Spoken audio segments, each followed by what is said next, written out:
response and then a rebuttal. What I said, 90 minutes? You can all stay at 10:30. Good idea, I won't be. So, how about 90 seconds? All right? Representative.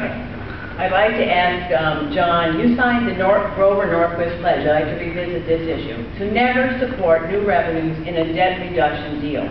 This pledge has been widely criticized for being the major contributor to continued gridlock on deficit reduction. This means that if a vote was brought to the floor of the House of Representatives that would extend middle-income tax cuts, but not extend the tax cuts for the wealthiest Americans, though they would be the beneficiary of those middle-income tax cuts as well, that you would oppose it. Isn't it irresponsible to never raise revenues when everyone, including the bipartisan Simpson-Bowles Commission and leading economists from both sides of the aisle, agree that revenue must be part of any plan to lower the deficit, a three-pronged stool: revenue, cuts, and growing the economy? Thank you very much for the question. Representative Tsongas, you seem to think that raising revenues means raising taxes. But you can raise revenues by cutting taxes. It can be done. And you can cut taxes. What does that do? It leaves more money in a person's pocket. $1 in my pocket is more efficiently spent than $1 that bureaucrats allocate to the economy, like we saw in the stimulus package. An eight-year Democratic punch list that didn't do anything to help bring our unemployment rate down to below 6% as we were promised, in return for taking on yet $1 trillion of additional debt. It's going to burden not only us, but our kids and our grandkids. Look, I'll tell everybody here tonight, I am all for a balanced approach. A balanced approach that doesn't start with raising taxes and having with the hope of future spending cuts down the road, because it never happens. Let's have a balanced approach by all means. Let's cut spending first, and then we can take a look at taxes. But I'm telling people here tonight, I am not going down to Washington, D.C. to take one more dime out of the working men and women's pocket in this district. It's not going to happen. I'm not going to do it on my watch. I just won't do it. We are struggling enough here in this district. We've got $4 gas.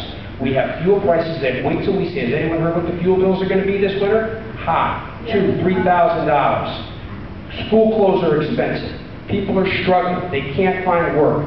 And it's been this way for 3 or 4 years. So look, enough is enough. I will never vote to raise your taxes.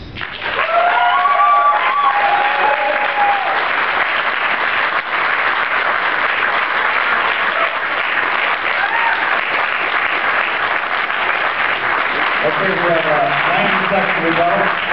Well, I think it's pretty irresponsible to say ahead of time that no matter what happens, you would not support any new revenue source whatever in order to reduce the deficit, one of our most pressing responsibilities.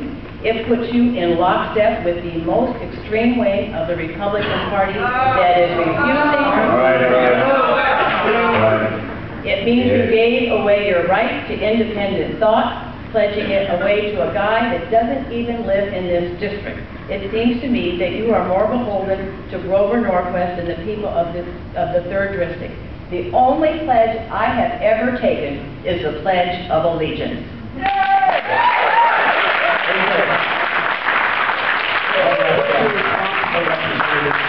95% of the time with the leadership of your party, and to continue to come back to the people of this district and expect them to finance your view of big and growing government. That's irresponsible. We've earned this money, it's ours. I